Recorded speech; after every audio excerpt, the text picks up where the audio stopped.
ॐ ज्ञानतिमिरान्धस्य ज्ञानञ्जनशलाकया चक्षुरुन्मीलितं येन तस्मै श्रीगुरुवे नमः। नमो विष्णुपादाय कृष्णप्रेष्ठाय भूतले श्रीमते भक्तिवेदान्त स्वामिन्निति नामिने।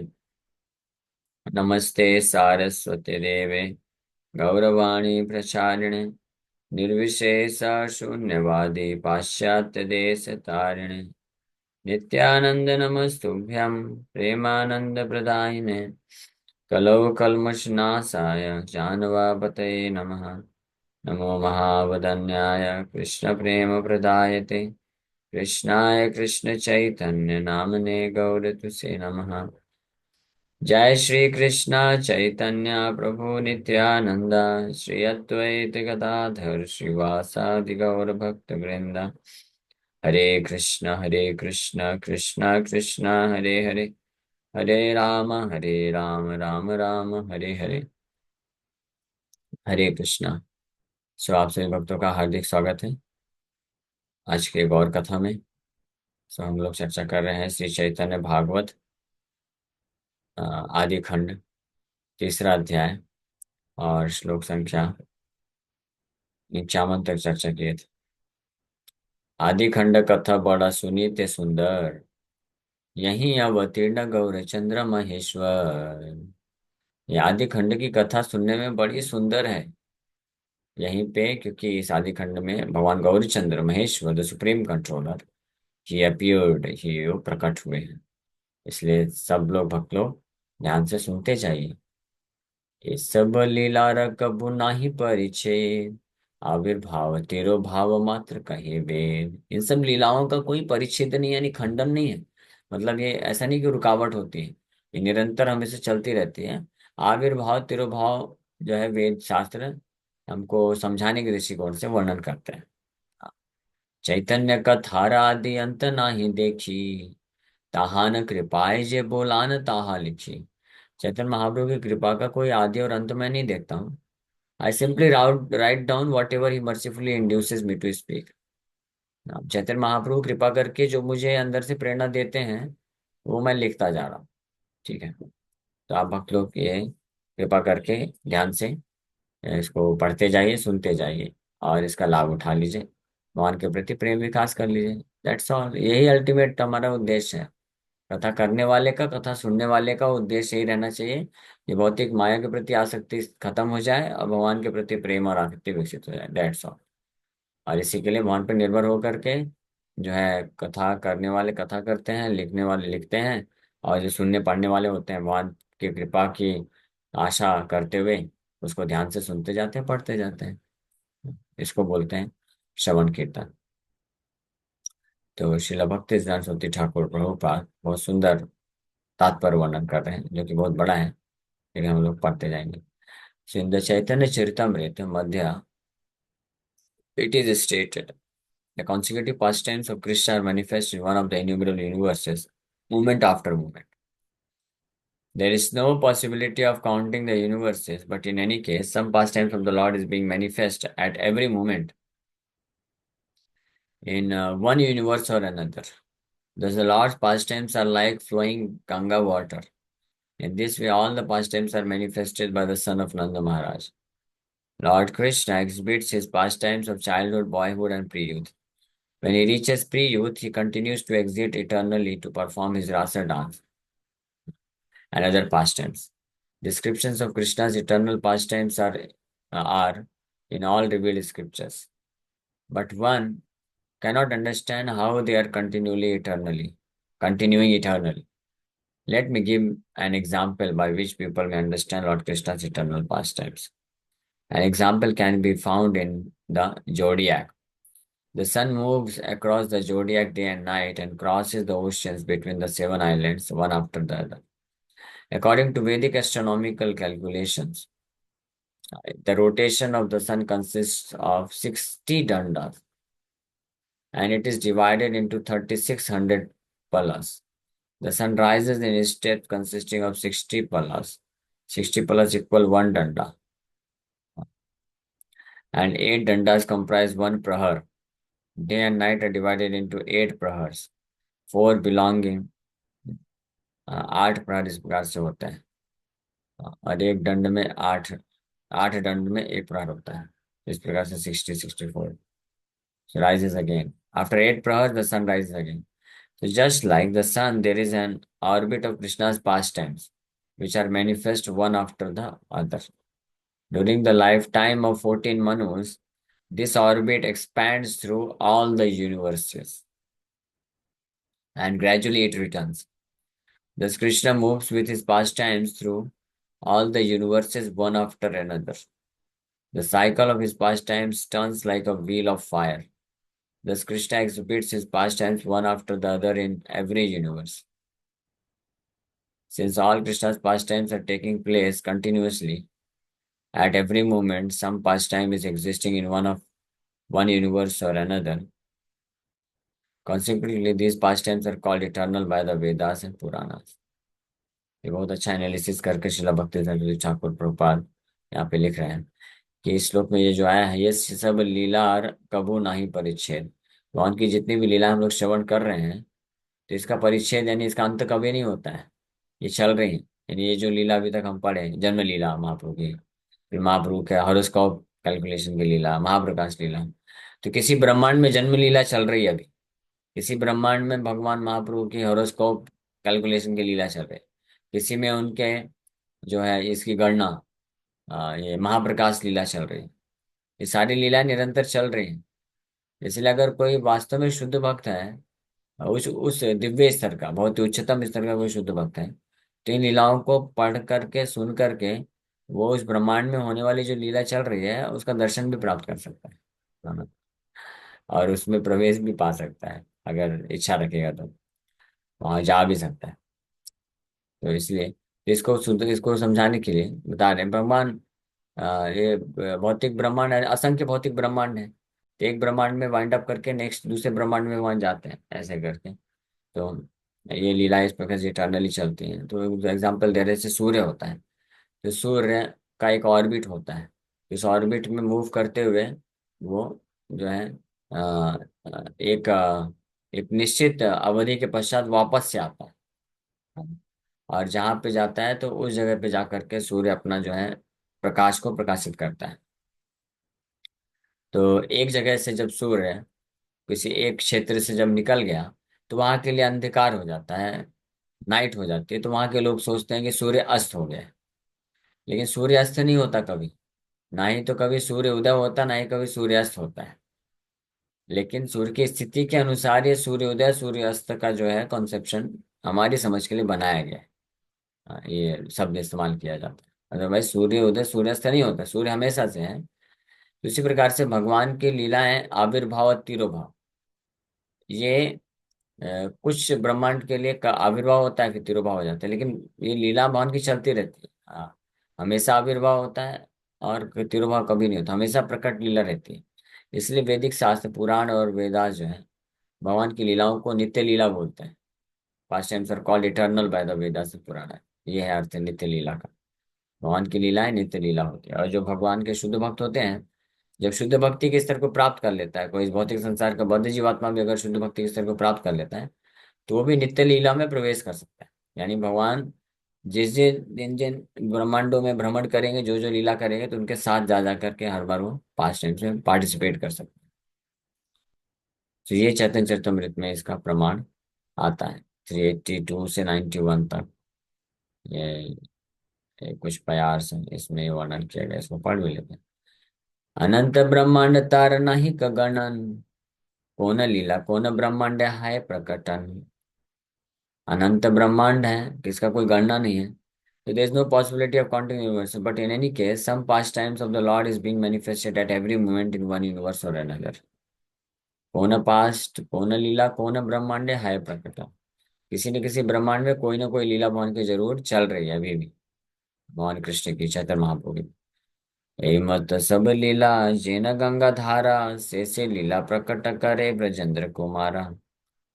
क्रम बाल्य पौगंड कैशोरता प्राप्ति, रास आदि लीला करे कैशोर नित्य स्थिति। नित्य लीला कृष्णेर सर्व शास्त्र काय, बुझिते न पारे लीला के मन नित्य हाय। दृष्टांत दिया कही तब लोक यदि जाने, कृष्ण लीला नित्य ज्योतिष चक्र प्रमाणे। ज्योतिष चक्र सूरज न फिरी रात्रि दिने, सप्त द्वीप बुद्धि लांघी फिरे क्रमे क्रमे। रात्रि दिने हाय षष्टि दंड परिमाण, 3 सहस्र 6 शत पल तारमान। सूर्योदय हैत षष्टि पल क्रमोदय, सेई एक दंड अष्ट दंड प्रहर है। एक दुई तीन चारि प्रहर अष्ट है, चारि प्रहर रात्रि गेले पुनः सूर्योदय। ऐसे कृष्ण लीला मंडल 14 मनवंतरे, ब्रह्मांड मंडल व्यापी क्रमे क्रमे फिरे। सायोसत वत्सर कृष्णेर प्रकट प्रकाश, ताहाय छे ब्रज पूरे करी विलास। सायो असत मीन्स 125 साल कृष्ण का प्रकट प्रकाश होता है, उसके बाद फिर ब्रज पूरे करी विलास। हाँ, and he enjoys his passion both in Vrindavan and Dwarka. अलाट चक्र प्राय से लीला चक्र फिरे, सब लीला सब ब्रह्मांड क्रम उदय करे। जन्म बाल्य पौगंड किशोर प्रकाश, पूतन अवधादि करी मुसलांतन विलास। Krishna's past and appearance, childhood, boyhood, youth are all manifested, beginning with the killing of Puna, extending to the end of the Mausal Leela, then it's from Yadu dynasty. all of these pastimes are rotating in every universe. ये rotation wise है, हर ब्रह्मांड में चलता रहता है। कौन ब्रह्मांडे कौन लीला रहा अवस्थान, ताते लीला नित्य कहे आगम पुराण। तो किसी न किसी ब्रह्मांड में, since all Krishna's pastimes are taking place continuously, at every moment some pastime is existing in one universe or another. Consequently, these pastimes are called eternal by the Vedas and Puranas. तो भगवान प्राय 125 वर्ष रहते हैं ब्रह्मांड में, और इस प्रकार से अपनी लीला करते हैं। जन्म लीला, फिर पूतना वध आदि, और फाइनल मौसल लीला करके वहां निकल जाते हैं दूसरे ब्रह्मांड में। तो 125 वर्ष इस प्रकार से ऐसे। तो वापस इस ब्रह्मांड में भगवान लीला करने कब आते हैं? ब्रह्मा जी के एक दिन में एक बार आते हैं, और ब्रह्मा जी के एक दिन 864 करोड़ वर्ष का होता है। तो आप सोच सकते हैं 864 करोड़ वर्ष कंप्लीट होने के बाद पुनः भगवान इस ब्रह्मांड में प्रवेश करेंगे और 125 वर्ष की लीला फिर करेंगे। तो जो मैथमेटिक्स के ज्ञाता होंगे, मैथमेटिक्स थोड़े भी मैथमेटिशियन होंगे, तो कैलकुलेट कर सकेंगे कि फिर कितने ब्रह्मांड है। 864 करोड़ के 125 से डिवाइड करिए, इतने मिनिमम ब्रह्मांड है। ये कम से कम ब्रह्मांड की संख्या है कि कम से कम इतने तो होंगे ही होंगे। हाँ, 864 को 125 से डिवाइड करने पे जितने ब्रह्मांड आते हैं, कम से कम उतने ब्रह्मांड हैं भौतिक सृष्टि में। उससे ज्यादा भी हो सकते हैं, क्योंकि ये ये कैलकुलेशन इस बेसिस पे है कि Krishna at at a particular point of time, at a time, एक समय पे भगवान कृष्ण किसी एक ही ब्रह्मांड में अगर लीला कर रहे हैं, इस बात को अगर हम को मान के चलते हैं कि पूरे भौतिक ब्रह्मांड में किसी एक ही ब्रह्मांड में भगवान एक समय पे रहते हैं, ऐसा माने, तो फिर ये कैलकुलेशन आएगा। लेकिन ये भी जरूरी नहीं, भगवान ऐसे अनेकों ब्रह्मांड में साइमल्टेनियसली अलग अलग लीला भी कर सकते हैं।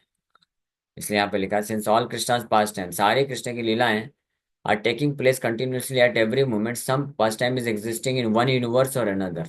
एक ब्रह्मांड या अन्य ब्रह्मांडों में कृष्ण की लीलाएं चल रही है ना। इसका कितना हिसाब किताब है कोई नहीं जानता, केवल कृष्ण जानते हैं। बट इस प्रकार से चल रही हैं, तो यानी नित्य रूप से सारी लीलाएं चल रही हैं।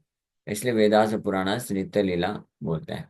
गोलोक गोकुल धाम विभु कृष्ण सम, कृष्णे छाया ब्रह्मांड गणे तहार संक्रम।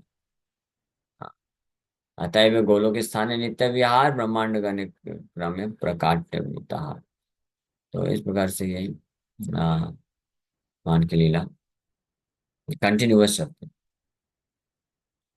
तो इन द लघु Bhagavatam it is stated, just as Sri Krishna is the primeval Lord or unborn, his pastimes of appearance and disappearance are beginningless.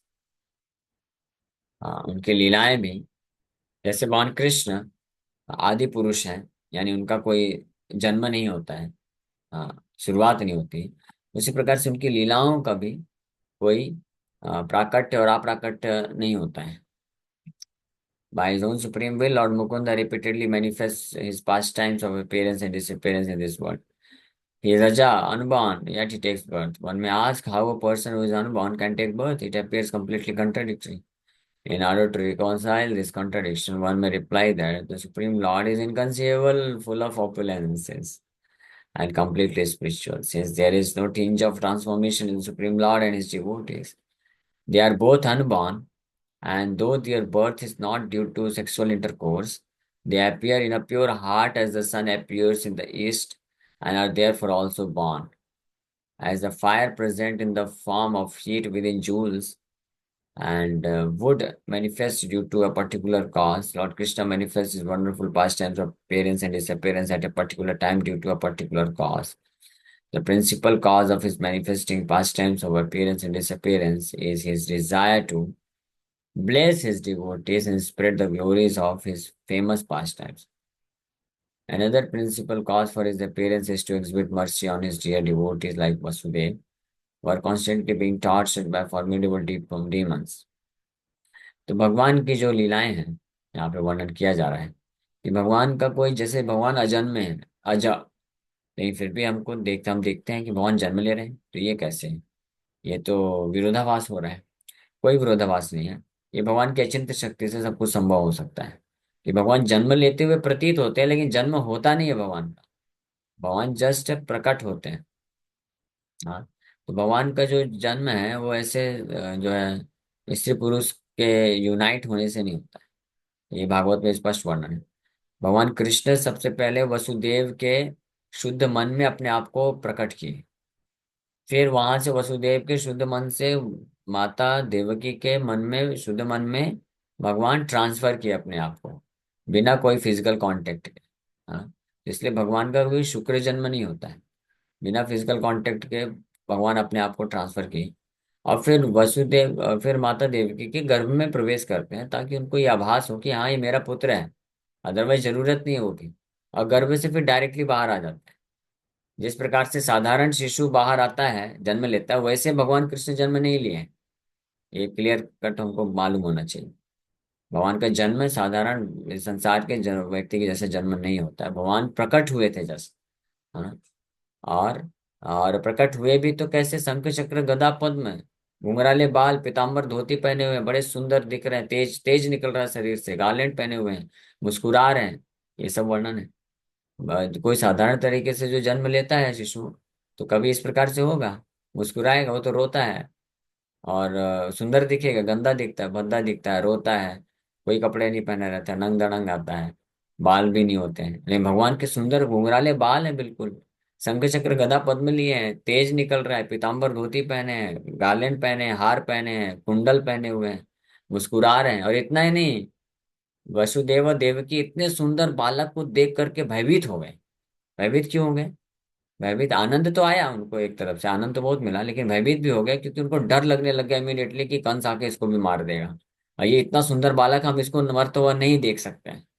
तो इसलिए बड़े डर भयभीत भी हो गए। तो उनके भय को मुक्त करने के लिए वो जो बालक आया, वो ज्ञान देना चालू कर दिया। सोचिए, ऐसा कोई बालक जन्म लिया है जो ज्ञान देना चालू कर दे? ये है बालक, ये है भगवान। ठीक है। इसलिए जन्म कर्म च मे दिव्यम। भगवान का जन्म वास्तव में साधारण जन्म नहीं है, वह अजन्मा ही है। उसी प्रकार से भगवान की लीलाएं भी हर एक किसी न किसी ब्रह्मांड में आके प्रकट करते हैं भगवान, that's all. So Brahma and other demigods prayers to the Lord for diminishing the burden of the earth even today are secondary causes for the Lord's appearance। लेकिन भगवान क्यों प्रकट होते हैं, ऐसे जन्म लीला क्यों करते हैं? अपने भक्तों को आशीर्वाद देने के लिए। तो माता देवकी और वसुदेव को आशीर्वाद प्रदान करने के लिए, उनके ऊपर कृपा करने के लिए उनके पुत्र के रूप में वहां आ गए। और फिर आने के बाद अनेकों प्रकार की लीलाएं करते हैं। तो उन लीलाओं को करने का उद्देश्य है उन लीलाओं में भाग लेने वाले भक्तों को आनंद देने के लिए, दैट्स ऑल। यही रीजन है। असुरों का वध करने के लिए, धर्म की स्थापना करने के लिए, ये सब के लिए भगवान के आने की जरूरत नहीं है। If his dear devotees are eager to see him, then Lord Krishna, who is an ocean of mercy, immediately exhibits his pastimes to them. Even today, some most fortunate devotees who are overwhelmed with love and devotion happily see the sporting pastimes of Krishna and Vrindavan. हाँ। यहाँ तक कि आज भी अगर कोई भक्त ऐसा इस दिव्य स्तर का है, जो कि हमेशा भाव विभोर रहता है कृष्ण प्रेम में, भक्ति में, तो बड़े आनंद पूर्वक वो वृंदावन में भगवान के दिव्य लीलाओं को दर्शन कर सकता है। देयरफॉर, तो दिव्य दिव्य लीलाओं को भगवान में की दिव्य लीलाओं को वृंदावन में दर्शन कर सकता है, मतलब उसको वृंदावन जाने की आवश्यकता नहीं है। वो ब्रह्मांड के किसी भी कोने में बैठा होगा, और डायरेक्ट उसका लाइव टेलीकास्ट चालू कर देंगे भगवान, देखो वृंदावन में मैं ये लीला कर रहा हूँ। वो कहीं भी बैठे बैठे आराम से देख सकता है। वृंदावन जाने की जरूरत नहीं। अगर कोई योग्य नहीं है वृंदावन में जा करके वहीं पे वास भी क्यों ना कर ले, उसको केवल धूल मिट्टी और यही सब दिखेगा। कीचड़, धूल मिट्टी और गंदगी, भीड़ भाड़, पॉलिटिक्स, यही सब चीजें दिखती हैं, जिनका चेतना शुद्ध नहीं है। तो जिसकी जैसी चेतना होती है वो वैसा ही देखता है जाकर। सो इसलिए प्रेमांजन चूरित भक्ति विलोचन इसको विकसित करना चाहिए। Therefore, the fully independent Supreme Lord manifests before one's eyes by his own sweet will. इसलिए पूर्ण रूप से स्वतंत्र भगवान किसी व्यक्ति के सामने अपने खुद की स्वेच्छा से प्रकट कर सकते हैं, उसके भक्ति के भाव से आकर्षित होकर के, अन्यथा और कोई भगवान को चैलेंज नहीं कर सकता है, आर्टिफिशियली नहीं कर सकता है। But since he is not the object of material vision, he is not seen by material eyes. लेकिन भगवान दिव्य हैं, इसलिए भौतिक चक्षु से नहीं देख सकता कोई, है ना, आध्यात्मिक चक्षु से दिखते हैं। Elsewhere in Laghu Bhagavatamrita, it is clearly stated in the Srimad Bhagavatam and other Puranas that the pastimes of Krishna are eternal. तो श्रीमद् भागवतम में और अन्य पुराणों में भी ये सब बड़ा डिटेल में वर्णन है कि भगवान की जो लीलाएं हैं वो इटर्नल है, दिव्य लीलाएं होती हैं। इसी के साथ हम लोग यहाँ पे विराम करेंगे। Thank you very much. Hare Krishna Krishna Krishna Hare Hare, Hare Ram Ram Ram Hare. किसी वक्त का कोई प्रश्न है तो पूछ सकते हैं। Hare Krishna. Yes, any question?